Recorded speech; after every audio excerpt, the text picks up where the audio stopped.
మనము మరొక ఆసక్తికరమైనటువంటి స్పోకెన్ ఇంగ్లీష్ మాడ్యూల్ చూడబోతున్నాము. మీరు ఒకవేళ మా యొక్క ఛానల్ని మొట్టమొదటిసారిగా వీక్షిస్తూ ఉన్నట్లయితే దయచేసి మా ఛానల్ని సబ్స్క్రైబ్ చేయండి, లైక్ చేయండి, షేర్ చేయండి. మీ కామెంట్ని తప్పకుండా కామెంట్ బాక్స్లో తెలియచేయండి. చూడండి, ఈ ఒక స్పోకెన్ ఇంగ్లీష్లో వాంట్, థింక్ ఆఫ్ అనేటువంటి ఒక 2 పదాలు తీసుకున్నాం. వీటిని అనునిత్యం మనం మాట్లాడేటప్పుడు ఒక చివరిలో ఒక పదం వస్తుంది. అనుకుంటున్నాను, అనుకుంటున్నాడు, అనుకుంటున్నది, అనుకుంటున్నారు అనేటువంటి అర్థంలో మనం కొన్ని వాక్యాలు చెప్తాం. నేను ఆ వాక్యాలను మీకు పరిచయం చేస్తాను. ఇంగ్లీష్లో వాటిని ఎన్ని రకాలుగా చెప్పవచ్చో తెలుగులో ఎలా చెప్తాము, ఇంగ్లీష్లో ఎన్ని రకాలుగా వాటిని చెప్పవచ్చు, వాటిని చెప్పడానికి అవసరమైనటువంటి ఆ ఇంగ్లీషు వాక్యం యొక్క నిర్మాణం కూడా నేను మీకు పరిచయం చేస్తాను. ఒక్కసారి మీరు ఆ సెంటెన్స్ యొక్క స్ట్రక్చర్ని మీరు అర్థం చేసుకున్నట్లయితే ఈ ఉదాహరణల సహాయంతో మీరు చాలా క్రొత్త ఉదాహరణ తయారు చేసి మీరు చక్కగా మాట్లాడవచ్చు. చూడండి, వాంట్, థింక్ ఆఫ్, ఇవి 2 మీ అందరికీ తెలిసినటువంటి, కానీ మనం వీటిని చాలా సందర్భాల్లో ఉపయోగిస్తాం. కానీ ఇది నేను చెప్పబోయేటువంటి అంశము ఒక ప్రత్యేకమైనది, మీరు ఇది గమనించగలరు. వాంట్, థింక్ ఆఫ్, ఈ రెండింటిని ఒకే సందర్భంలో ఒకే అర్థం స్ఫురించే విధంగా మనము వాడవచ్చు. అయితే మొట్టమొదటిగా దీని స్ట్రక్చర్ ఎలా ఉంటుందో చూద్దాం. వాంట్ టు ప్లస్ ఓబ్ యొక్క మొదటి రూపం. వాంట్ టు తర్వాత ఓబ్ యొక్క మొదటి రూపం గుర్తుపెట్టుకోండి. ఇంకా దీని ముందు సబ్జెక్ట్ మన ఇష్టం, అది ఎవరు కావాలనుకుంటున్నారు, ఎవరు చేయాలనుకుంటున్నారు అనేది ఆ సబ్జెక్టుని బట్టి ఫస్ట్ పర్సన్ సింగులరా ప్లూరలా, అంటే నేను లేదా మేము, నీవు లేదా మీరు, అతడు, ఆమె, అది, వారు లేదా వ్యక్తి యొక్క పేరు, మన ఇష్టం వచ్చినటువంటి సబ్జెక్ట్ ని దీని ముందు ఉంచుకోవచ్చు. తర్వాత వాంట్ టు తర్వాత V1 అనేది అంటే ఓబ్ యొక్క మొదటి రూపం అనేది ఉంచాలా. ఆ తర్వాత ఆ సెంటెన్స్ ని కంప్లీట్ చేయడానికి ఎలాంటి పదాలు నేను ఉపయోగించానో మీరు ఈ ఎగ్జాంపుల్స్ లో చూడవచ్చు. ఇది వాంట్ గురించి. ఆ తర్వాత థింక్ ఆఫ్ అనేటువంటి, జనరల్ గా థింక్ అనేది ఎప్పుడు ఉపయోగిస్తామంటే ఐ థింక్ అని అన్నా అనుకోండి, నా అభిప్రాయాన్ని తెలియజేయడానికి ఉపయోగిస్తాం. ఇది సహజంగా సింపుల్ ప్రెజెంట్ టెన్స్ లో ఉపయోగిస్తాం అనమాట. కానీ ఇక్కడ నేను ఏం రాశానంటే థింక్ ఆఫ్ అని రాశాను. ఈ థింక్ ఆఫ్ అనేది ఈ ఎక్స్ప్రెషన్ గుర్తుపెట్టుకోండి. దీని తరువాత చూడండి, థింక్ ఆఫ్ కి చూడండి, థింక్ తర్వాత ఐఎన్జి రాశాను. ఏం రాశాను? థింక్ తర్వాత ఐఎన్జి రాశాను. అప్పుడు ఏమవుతుంది? థింకింగ్, ఆ తర్వాత ఆఫ్ వచ్చింది అనమాట. అంటే థింకింగ్ ఆఫ్ అవుతుంది ఆ యొక్క ఓబ్ యొక్క రూపము. దాని తర్వాత ఓబ్ యొక్క మొదటి రూపము మళ్ళా ఇందు పెట్టాం అనుకోండి, అప్పుడు సేమ్ అర్థం వస్తుంది అనమాట. ఇక్కడ వాంట్ తో మనం ఏమి అర్థం తెలియజేశామో అదే అర్థం ఇక్కడ వస్తుంది అనమాట. ఈ థింకింగ్ ఆఫ్ అనే దాని ముందు ఈ యామ్, ఈజ్, ఆర్ ఇక్కడ రాశాను చూడండి. ఐ తోటి యామ్, హీ, షీ తోటి ఈజ్, వి తోటి, యూ తోటి, దే తోటి ఆర్. అప్పుడు ఏమవుతుందంటే I am thinking of going, go plus ING going. ఈ స్ట్రక్చర్ మీరు గుర్తుపెట్టుకోండి. అప్పుడు ఈ రెండిట్లో మీకు ఏది బాగా వస్తే, ఏది మీరు మాట్లాడేటప్పుడు తొందరగా మీ నోట్లోకి వస్తే దాన్ని ఉపయోగించండి. దాన్ని మీరు అర్థం స్ఫురించే విధంగా మాట్లాడవచ్చు. చూడండి, అసలు దీని యొక్క అర్థం ఏంటి? కొన్నిసార్లు మనం ఏమనుకుంటామంటే అనుకొనుచున్నాను, అనుకుంటున్నాను, అనుకుంటున్నాడు, అనుకొనుచున్నది, అనుకుంటున్నారని అనుకోను అని చెప్తాం. అంటే ఏంటి? వాంట్, థింక్ ఆఫ్ అనేటువంటి ఈ 2 పదాలకు అర్థాలు ఏంటి? అనుకోనుట, తలంచుట అనే అర్థం చెప్పేటప్పుడు ఇది ప్రజెంట్ టెన్స్ లో ఉపయోగిస్తాం. గుర్తుపెట్టుకోండి, ప్రజెంట్ టెన్స్ కాబట్టి వాంట్ వచ్చింది, ఆ తర్వాత థింక్ ఆఫ్ వచ్చింది. ఈ రెండింటిని ఉపయోగించి వాక్యాలని నేను మీకు పరిచయం చేస్తాను. చూడండి, ఫర్ ఎగ్జాంపుల్, అతడు వెళ్ళాలనుకుంటున్నాడు. ఇక్కడ చివరిలో ఏమొచ్చింది? వెళ్ళాలనుకుంటున్నాడు అని వచ్చింది అనమాట. అంటే అతడు కాబట్టి దీన్ని ఈ వాంట్ అనే దాంతో ఎలా రాస్తాం చూడండి. He wants to go. ఇక్కడ వాంట్ తర్వాత ఎస్ రాశాను. ఇక్కడ కన్ఫ్యూజ్ కాపాకండి, ఎందుకంటే ఇది టెన్స్ లో ఒక రూల్ అనమాట. ఇక్కడ సింపుల్ ప్రెసెంట్ టెన్స్ లో ఇది ఒక రూల్ అనమాట. ఎప్పుడంటే ఈ సబ్జెక్ట్ అనేది హీ కానీ షీ కానీ ఇట్ కానీ ఇక్కడ వచ్చినప్పుడు ఈ ఓబుకి మనము సహజంగా ఎస్ కానీ కొన్నిసార్లు ఈఎస్ కానీ కొన్నిసార్లు ఐఈఎస్ కానీ వాడతాం. ఇది టెన్సెస్ లో ఇది ఒక రూల్, ముఖ్యమైనటువంటి రూల్ గుర్తుపెట్టుకోండి. ఎప్పుడు ఇక్కడ సబ్జెక్ట్ హీ కానీ షీ కానీ ఇట్ కానీ ఉన్నప్పుడు మాత్రమే దీనికి ఎస్ కానీ ఈఎస్ కానీ ఐఈఎస్ కానీ వస్తుంది.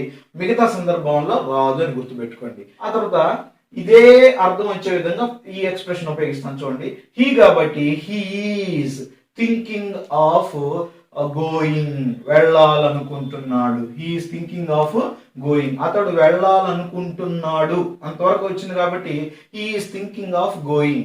ఒకవేళ మీరు ఈ వాక్యాన్ని పూర్తి ఇంకొంచెం యాడ్ చేయాలనుకోండి, అతడు చైనాకి వెళ్ళాలనుకుంటున్నాడు అనుకోండి, he wants to go to China. ఒకవేళ అతడు అమెరికాకి వెళ్ళాలనుకుంటున్నాడు అనుకోండి, he wants to go to America. అప్పుడు ఇక్కడేమొస్తుందంటే he is thinking of going to China or he is thinking of going to America. అలా గుర్తుపెట్టుకోండి. ఇక్కడ ఈజ్ అనేది ఎందుకు రాశానంటే హీ కాబట్టి ఈజ్, ఇవి గుర్తుపెట్టుకోండి. ఐకి యామ్, హీ షీ ఇట్కి ఈజ్, వి యూ దేకి ఆర్ గుర్తుపెట్టుకోండి. ఈ మొట్టమొదటి ఎగ్జాంపుల్ బాగా అర్థం చేసుకున్నట్లయితే ఇవన్నీ కూడా చాలా సులభంగా మీరు అర్థం చేసుకోగలరు. రెండో చూడండి, నేను వ్యాపారం చేయాలనుకుంటున్నాను. ఇక్కడ చూడండి వచ్చింది కాబట్టి ఇక్కడేమన్నా I want to do business.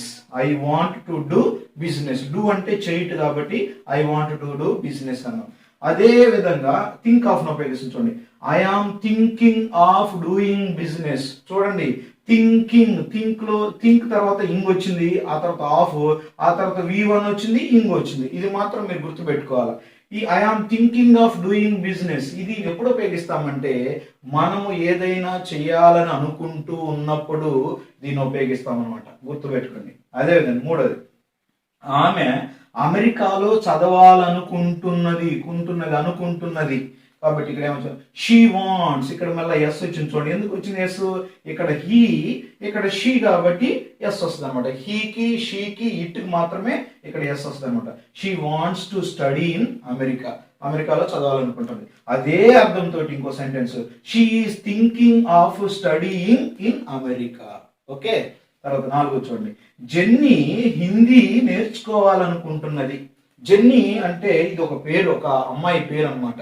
Jenny అనేటువంటి పాప హిందీ నేర్చుకోవాలనుకుంటున్నది. చూడండి జెన్నీ వాంట్స్, ఇక్కడ ఎందుకు ఎస్ వచ్చింది? జెన్నీ అనే పేరు అమ్మాయి పేరు కాబట్టి ఎస్ వచ్చింది. Jenny wants to learn Hindi. అదేవిధంగా Jenny is thinking of learning Hindi. Learn V1 ING learning. Okay, అదే అర్థం అనమాట. ఆ తర్వాత ఇంకోటి చూడండి, అభినయ్ డాక్టర్ ని కలవాలనుకుంటున్నాడు. ఓకే, అభినయ్ వాంట్స్, ఇక్కడ మళ్ళీ ఎస్ వచ్చింది ఎందుకంటే ఇక్కడ అబ్బాయి పేరు కాబట్టి అభినయ్. నేను ఎందుకు ఎక్కువ అబ్బాయి అమ్మాయి పేర్లు ఇచ్చానంటే మీరు ఈ ఎస్ ను వాడటానికి మీరు అలవాటు పడాలని నేను ఎక్కువ సెంటెన్సెస్ ఇచ్చాను. మీరు వాటికి అలవాటు పడ్డారనుకోండి, లేనటువంటి సెంటెన్సెస్ లో మీరు ఎలాగో కంఫర్టబుల్ గా చెప్పగలరు. అందుకని నేను ఎక్కువ అలాంటివి ఇచ్చాను. Abhinay wants to consult doctor. Okay, doctor ని కలవాలనుకుంటున్నాడు. అదేవిధంగా Abhinay is thinking of consulting doctor. Thinking of consulting, thinking of going, thinking of learning, thinking of studying, thinking of doing, thinking of going. అలా మీరు ఆర్గాన్స్ ఆఫ్ మౌత్ కి చిన్న training ఇవ్వండి. ఒక్కసారి ఇవన్నీ విన్న తర్వాత వీటన్నిటిని ఒకసారి ప్రాక్టీస్ చేయండి. ఆరో చూడండి, వారు సైబర్ కేఫ్ ని ప్రారంభించాలనుకుంటున్నారు. సైబర్ కేఫ్ అంటే ఇంటర్నెట్ సెంటర్ తెలుసు కదా, దాన్ని సైబర్ కేఫ్ అంటారు. వారు కాబట్టి దే, ఇక్కడ ఎస్ లేదు, వాంట్ ఎస్ లేదు ఎందుకంటే ఇది సబ్జెక్టు వారు కాబట్టి. They want to open a cyber cafe. అదే విధంగా చూడండి, they are thinking of opening a cyber cafe. Okay, ఆ తర్వాత ఏడో చూడండి, రేవతి ఒక నవల వ్రాయాలనుకుంటున్నది. ఒకటి చూడండి, మరలా రేవతి అనే అమ్మాయి పేరు వచ్చింది. రేవతి వాంట్స్, అందుకని మనం ఏం చేసాం, ఎస్ కలిపేసాం. Revathi wants to write a novel. అదేవిధంగా Revathi is thinking of writing a novel. Okay, అదే అర్థం తోటి రెండు రకాల వాక్యాలు ప్రెసెంట్ మీనింగ్ లో ఇస్తుంది అనమాట. తర్వాత రాజు రమ్యను వివాహం చేసుకోవాలనుకుంటున్నాడు. Raju wants to marry Ramya. Again S వచ్చింది చూడండి ఇక్కడ. ఎందుకంటే రాజు అంటే ఒక పురుషుడి పేరు కాబట్టి, ఒక అబ్బాయి పేరు కాబట్టి. Raju is thinking of marrying Ramya. Okay, Raju is thinking of marrying Ramya. ఇక్కడ మ్యారీ ప్లస్ ఐఎన్జి, మ్యారీయింగ్. ఆ తర్వాత మీరు చూడండి, సౌమ్య మ్యూజియం ని చూడాలనుకుంటున్నది. ఇక్కడ సౌమ్య అమ్మాయి పేరు కాబట్టి ఇక్కడ మళ్ళీ వచ్చింది వాంట్, ఎస్ వచ్చింది. Soumya wants to see museum.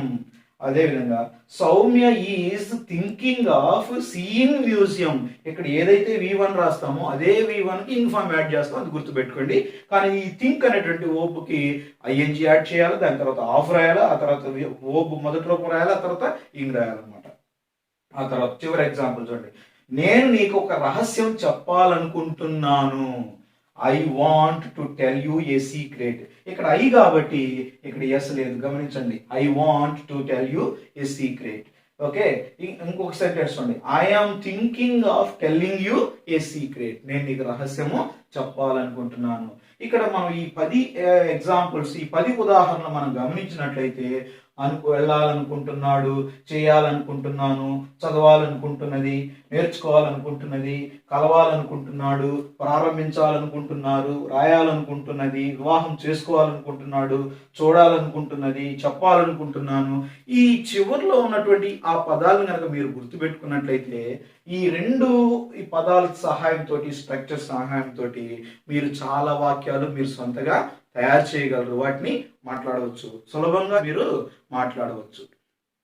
Please subscribe our channel English Victor. Thank you.